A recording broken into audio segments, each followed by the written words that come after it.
Lubang yang paling besar mana kira-kira? Mulut ya. Lubang yang paling besar itulah sumber dosa yang paling utama. Maka sumber dosa yang paling banyak di sini.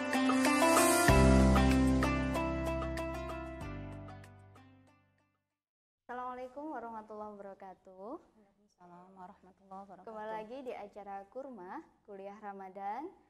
Dalam sore hari ini saya didampingi oleh narasumber yang sangat istimewa sekali. Beliau adalah seorang dokter. Assalamualaikum Ibu. Waalaikumsalam warahmatullahi. Dia adalah Dr. Nur Rahmah. Nah, dalam sore hari ini kita diberikan tema yaitu tentang gaspol puasa kuliah ngaji lanjut terus. Nah, dalam 3 hal tersebut pendapat Ibu bagaimana ya? Karena kan di bulan Ramadan ini kita harus senantiasa harus semangat, harus berimbang gitu dalam beribadah gitu. Baik, Assalamualaikum warahmatullahi wabarakatuh. Para pemirsa semuanya, jumpa lagi dengan saya Ibu Nur Rahmah. Yang kali ini kita akan diskusi masalah bagaimana puasa kita tetap semangat, puasa tetap lanjut, tetap semangat, tapi juga kita tetap semangat dalam menuntut ilmu. Tetap semangat kuliah, tetap semangat ngaji, walaupun badan lesu dan sebagainya. Karena biasanya kan orang itu kalau puasa mendingan tidur aja, mendingan tidur aja, tidur pun dapat pahala karena puasa. Lah daripada tidur, mendingan kan kita ngaji, ya kan? Apalagi pahalanya ketika bulan Ramadan itu 2 kali lipat digandakan. Oke Mbak, jadi kali ini saya akan bicara kenapa sih kita itu kok disuruh puasa? Berat, menahan lapar, haus, menahan nafsu dan sebagainya. Kenapa kok disuruh puasa? Saya akan bicara di sini puasa, hikmah puasa dalam perspektif tasawuf. Seperti itu. Jadi hikmah puasa Ramadan dalam perspektif tasawuf. Jadi sebenarnya ada korelasi antara tasawuf dengan puasa Ramadan. Nah, hikmah puasa Ramadan itu bicara korelasi tasawuf dengan ibadah puasa Ramadan.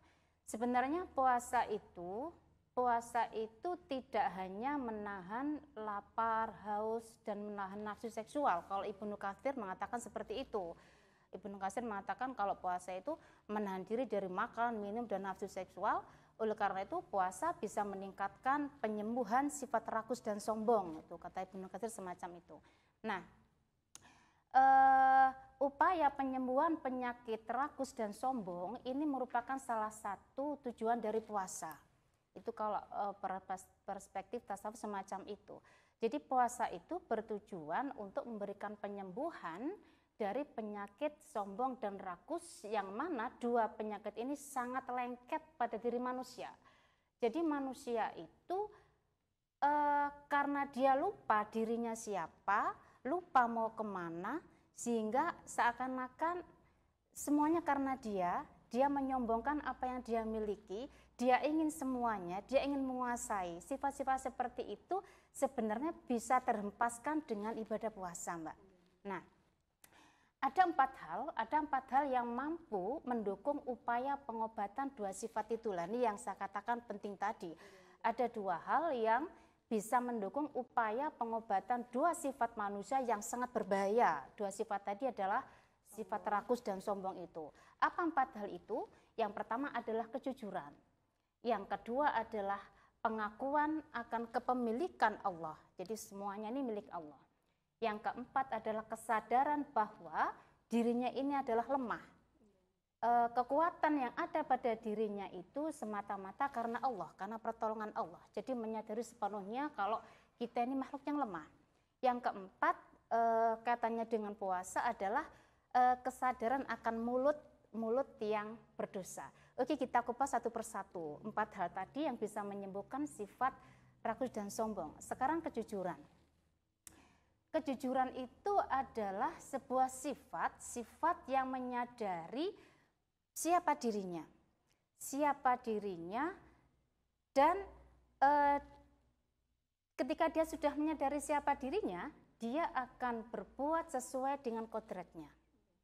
Atau kejujuran itu kesadaran seorang manusia bahwa dirinya adalah hamba, bukan Tuhan. Dirinya adalah hamba, bukan Tuhan. Karena banyak manusia mengaku hambanya Allah, tapi ternyata tidak menghamba kepada Allah. Menghamba pada siapa? Pada kedudukan, pada pangkat, pada harta benda. Seperti itu. Selama dia masih menghamba pada harta, kedudukan, pangkat, dan seterusnya, dia masih belum dikatakan sebagai hamba Allah yang sempurna. Nah, dengan kejujuran ini, kesadaran akan pengakuan dirinya sebagai hamba Allah, itu akan menepis sifat-sifat sombong tadi. Dirinya sebagai hamba Allah, dirinya bukan Tuhan. Lah, kesadaran tersebut akan memotivasi orang itu untuk selalu mengikuti petunjuk Allah. Kesadaran orang akan dirinya sebagai hamba Allah akan mampu mengantarkan orang itu selalu mengikuti petunjuk Allah. Karena apa? Karena sadar kalau saya hambanya Allah, saya harus selalu mengikuti perintah Allah. Demikian itu. Dengan puasa, karena puasa saya katakan tidak hanya nahan lapar dan minum dahaga saja, tapi juga menahan nafsu, menahan kemampuan pengendalian diri. Itu momen-momen yang sangat penting waktu puasa. Sehingga penahanan yang totalitas itu lewat puasa itu akan mengantarkan hamba pada penyadaran diri yang kokoh sebagai hamba. Sehingga dia selalu mengikuti petunjuk Allah. Nah, sekarang apa hubungan kejujuran dengan ibadah puasa? Nah, puasa Ramadan, saudara sekalian, puasa Ramadan itu bisa membangun penyadaran diri kita sebagai seorang hamba. Yang saya katakan tadi ya. Jadi dengan puasa Ramadan itu bisa menyadarkan manusia itu sebagai seorang hamba, bukan Tuhan. Apapun predikatnya, artinya apapun predikat dunia dia miliki, apakah dia seorang konglomerat, apakah dia seorang penguasa, apakah dia seorang pemimpin, apakah dia seorang pengusaha, apapun predikat dunia yang dimiliki, dengan puasa Ramadan dia tidak pernah menggantungkan diri dengan predikat dunia itu. Karena dia hanya meyakini bahwa predikat yang hakiki untuk saya adalah predikat saya sebagai hamba, sebagai makhluknya Allah. Saya tidak akan menghamba pada predikat dunia yang melekat pada saya, tapi saya akan tetap menghamba pada Allah. Itu lewat berpuasa Ramadan, Mbak. Jadi pengekangan itu latihannya di situ. Ini hubungan antar kejujuran dengan puasa Ramadan. Jadi kejujuran tadi itu maknanya. Jadi satu sifat yang menyadarkan seseorang untuk selalu mengakui siapa dirinya, menghambakan pada Tuhan, seperti itu.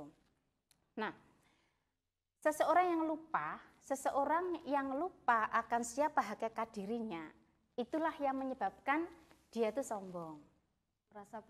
Merasa punya. Jadi seseorang yang lupa siapa dirinya, predikatnya sebenarnya apa, itu menyebabkan dia itu sombong. Lah, sifat yang seperti ini itu bisa bisa dihanguskan dengan kejujuran. Gitu. Jadi kejujuran itu harus penting ya dalam kehidupan. Jadi dalam kita hidup. Nggak merasa aku punya ini. Nah. Iya. Padahal itu semuanya akan kembali ke Allah. Iya. Nah, kemudian yang kedua, hikmah yang kedua, tadi kejujuran ya, kejujuran yang bisa menghalau sifat sombong tadi.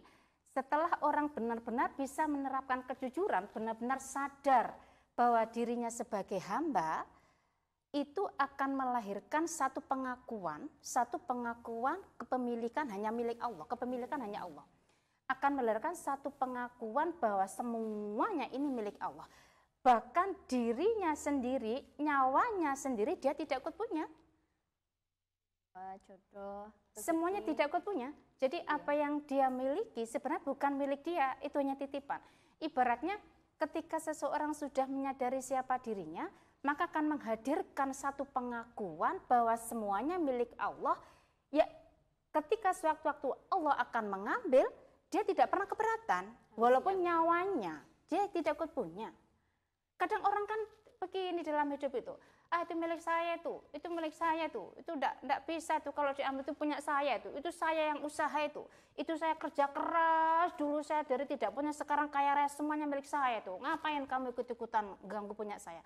Lah itu tidak sadar kalau semuanya itu hakikatnya bukan miliknya. Nah seperti orang parkir Mbak, orang tukang parkir itu kan cuma berhak nungguin sepeda atau mobil. Kalau sewaktu itu yang punya sepeda, yang punya mobil ngambil, masa kita nggak boleh?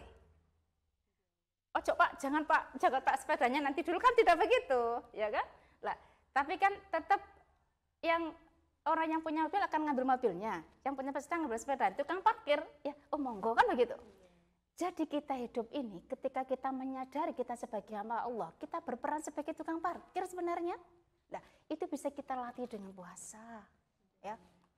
Kita sebagai tukang parkir aja, kita nggak pernah memiliki apa yang diseling sepeda buahnya. Kan titipan semua itu, sewaktu-waktu diambil yang punya, apa nggak boleh, kan lucu toh.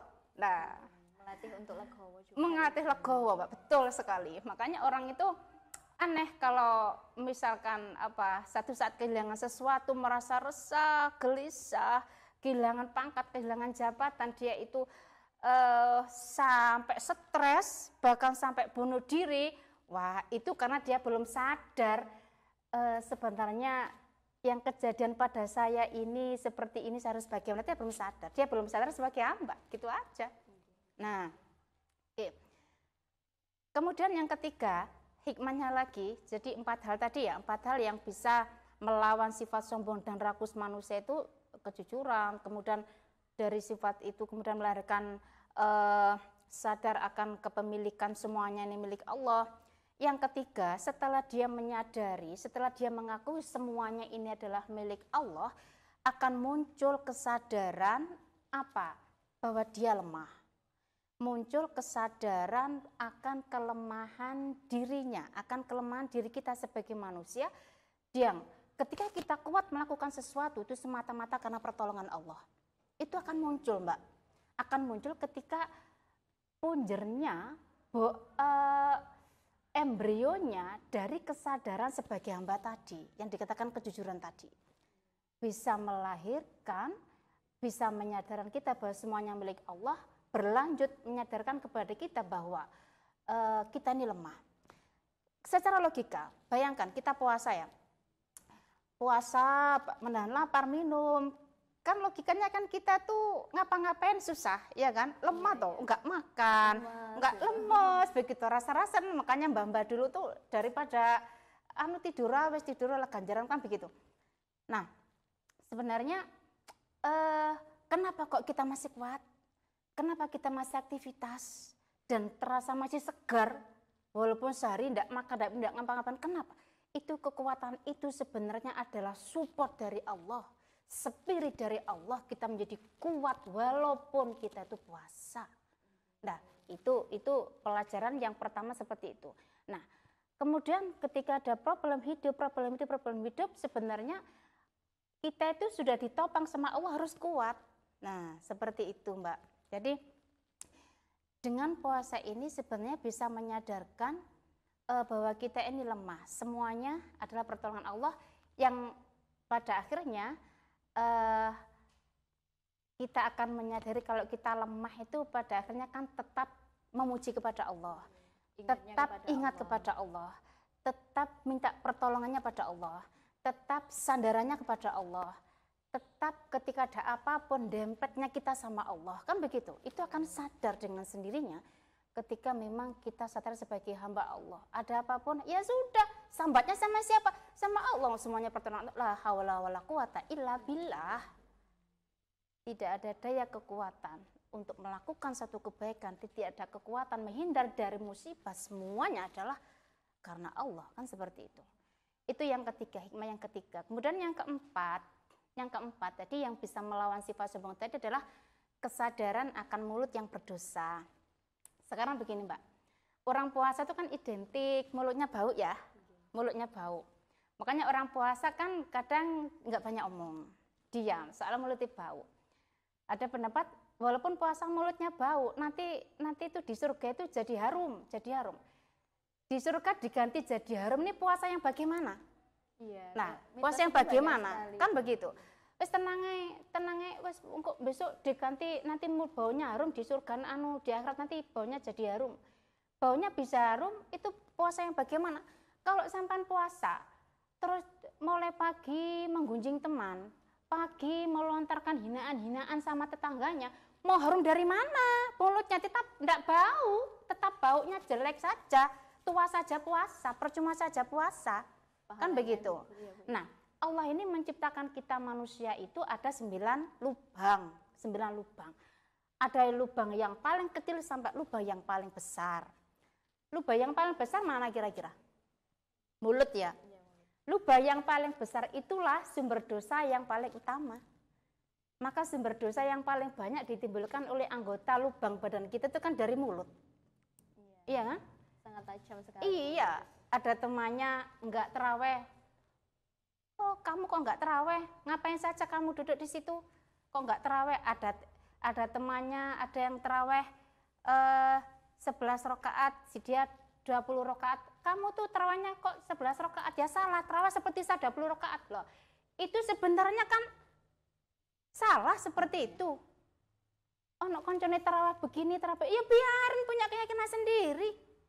Terus misalkan ada temannya duduk enggak terawih, ya sudah, kalau udah jaga ya sudah, dilok nih. Lah kalau dihina, kamu tuh masuk neraka nanti puasa Ramadan kudu terawih kudu ngene, gak baik, kamu itu salah. Yang salah yang ngomong itu, yang dia terawih itu yang salah. Merasa benar. Nah, lontaran-lontaran dari mulut kita, hinaan, cercaan, dan gunjingan itu bau, Mbak. Itu bau. Orang yang puasa sebenarnya malu menyicil bau dalam hidupnya. Gitu loh, Mbak. Jadi sadar akan mulut yang berdosa ini karena mengeluarkan bau itu tadi. Jadi berarti orang puasa ini mulutnya berbau. Bau itu sebenarnya ibaratnya orang itu yang suka ngomong, suka gunjing, suka menghina teman, itu ibaratnya dia mengeluarkan bau. Sebenarnya kita malu dong. Tiap hari masa kita nyicil bau saja. Iya kan? Walaupun kita ini ibadah sergap, ke masjid sergap, baca Quran sergap pada bulan Ramadan, kalau lihat teman belum bisa baca Quran, belum bisa sholat tarawih, kalau kita aja nggak mau ya sudah. Jangan malah dilok nih, jangan dihina lah. Dihina lontaran-lontaran ejekan-ejekan dan ini kan menyakitkan dia. Itu kan kita wis puasa mulutnya bau, terus nggak akan wangi nanti, tetap bau, soalnya dia dalam puasa dikotori mulutnya dengan bau-bau seperti itu dan ucapan-ucapan yang menyakitkan orang lain. Ada lagi kan begini, banyak masyarakat kita itu kan puasa, dia puasa tapi nggak sholat. Ada kan? Ada. Ya.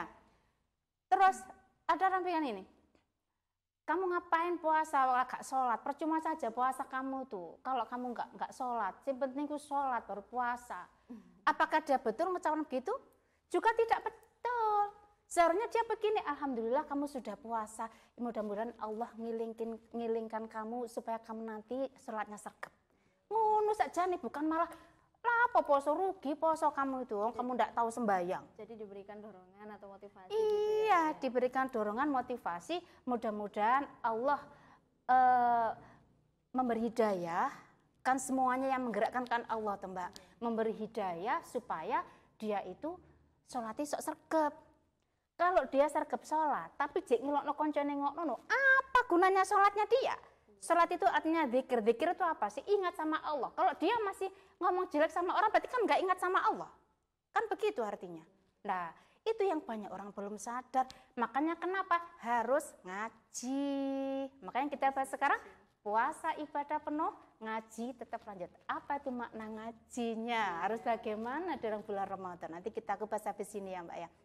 Nah, jadi 4 hal tadi itu, Mbak, hikmah puasa Ramadan itu akan mengantarkan seorang hamba menjadi hamba yang berakhlak mulia, baik dalam hidup di masyarakat atau akhlak kepada Allah. Seperti itu, Mbak. Jadi hikmah yang pertama itu memberikan penyembuhan dari sifat sombong dan rakus. Itu ada 4 hal tadi. Iya, ya, yang membantu proses yang pertama tadi. kejujuran, yang kedua pengakuan semuanya itu milik Allah. Iya, milik Allah dan semua itu hanya titipan gitu ya. Yang ketiga merasa lemah dan sadar bahwa semuanya itu Pertolongan iya, Allah. pertolongan Allah. Yang keempat adalah sadar bahwa sumber dari salah dan hilaf itu Adalah mulut. Makanya ibaratnya orang puasa itu mulutnya bau. Bau itu sebenarnya adalah gunjingan hinaan yang dilontarkan itu sebenarnya bau mulut itu. Nah, seperti itu. Sehingga orang puasa itu kan cenderung diam, nggak banyak omong. Sehingga kalau nggak banyak omong kan selamat. Makanya betul itu man somatan aja. Barang siapa yang diam mesti selamat. Jadi, Mau gak selamat gimana wong diam gak ngapa-ngapain, mau sumber dosa pancene dari mulut. Iya kan yang paling banyak itu. Oke. Gitu. terus kalau hikmah atau keutamaan tentang menuntut ilmu di bulan puasa itu menurut Ibu seperti apa? Oke. Pada bulan Ramadan kita itu seyogianya mengisi waktu dengan manfaat, ya kan? Tidak hanya tidur, walaupun tidur itu pun juga apa namanya itu orang dulu kan bilang, wis turu wae lebih baik tidur kan dapat pahala kan begitu ya. Dan daripada tidur kan lebih baik kita nuntut ilmu kan begitu. Ada beberapa keutamaan Mbak menuntut ilmu di bulan Ramadan. Yang pertama itu mendapatkan pahala yang berlipat ganda. Jadi seseorang itu ketika bulan Ramadan dia itu ngaji, mencari ilmu itu pahalanya dilipat gandakan. Pahala dilipat, kalau orang berbuat baik dilipat gandakan pahalanya, begitu pula berbuat salah. Berbuat salah pun pada bulan Ramadan kan dilipat gandakan juga. Nah, maka dari itu momen Ramadan yang insya Allah kurang berapa hari ini, 9 hari kan ya, itu kita manfaatkan dengan sebaik-baiknya, kita isi, jangan sampai yang terlewati untuk lebih dekat dan lebih melipat gandakan kualitas ibadah kita seperti itu. Itu yang pertama. Kemudian yang kedua, orang yang menuntut ilmu, terutama pada bulan Ramadan maupun di bulan selain Ramadan pun itu akan diangkat derajatnya. Allah sudah berfirman dalam surat Al-Mujadalah ayat 11 itu, yarfa'illahu alladhina amanu minkum waladhina utul ilma darajat. Jadi Allah akan mengangkat derajat orang yang beriman dan berilmu di antara kamu beberapa derajat. Nah, kenapa sih orang yang alim kok diangkat derajatnya sama Allah? Karena kedudukan orang yang alim, kedudukan orang yang berilmu ini setingkat di bawah kedudukan Nabi. Para ulama kedudukannya setingkat di bawah kedudukan Nabi. Kenapa? Karena ulama selalu terkait dengan ilmu. La ilmu itu adalah dari Allah sendiri. La ilma lana illa ma'alam tanah. Sehingga diangkat derajatnya sama Gusti Allah. Orang yang betul-betul alim loh ya. Kadang kan kita tuh sulit membedakan orang itu alim sama orang itu berpengetahuan. Kalau orang itu pintar, berpengetahuan itu mandek neng otak, Mbak. Kalau orang itu betul-betul mencari ilmu dan dia alim, itu diamalkan dan itu terpancar dalam hidupnya. Misalkan kita sendiri yuk, zaman dulu belajar sabar atau belajar masalah jujur, belajar apapun lah, belajar iman. Kan sudah banyak konsep tentang iman, konsep tentang sabar, konsep tentang apapun. Ketika konsep-konsep itu masih mandek di otak, itu namanya pengetahuan. Banyak orang pengetahuannya banyak, tapi hidupnya masih suka sikut sana, suka sikut sini. Kembali kepada tidak sadar sebagai hamba tadi, kan banyak orang berpengetahuan banyak, tapi masih belum menyadarkan dirinya kepada hamba, dirinya kepada Allah, kan banyak. Itu berarti kan ilmunya masih mandek di otak. Jadi belum merasuk, belum di belum dijalankan. Ya orang alim ini kan berarti dia memang alim. Jadi ilmunya itu betul-betul sudah dilakukan, dipraktekkan. Misalkan dia belajar sabar, dia bisa menjadi orang sabar.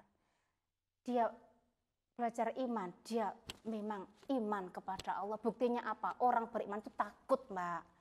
Lalu dia ngaku beriman, gak wedi nglakoni macam-macam, kan belum beriman. Lah, mana yang dikatakan berilmu? Bukan seperti itu. Jadi orang betul-betul tunduk, tawadhu, memang akhlaknya seorang hamba yang luar biasa tadi, itulah orang yang alim. Orang seperti itulah yang diangkat derajatnya sama Allah. Kan begitu. Jadi kata Imam Ghazali juga, banyak orang alim tapi ketipu dengan ilmunya. Artinya dia berilmu, ilmunya banyak tapi dia masih tetap sombong. Dia masih tetap suka menjelekkan orang yang tidak punya pengetahuan. Dia masih tetap ngakali wong. Lah semacam ini orang yang ketipu, kata Imam Ghazali. Lah kita tuh hidup sepisan masuk arepe ketipu. Hidup ini sekali, kalau bisa kan kita tidak ketipu. Gimana supaya kita tidak ketipu? Ngaji.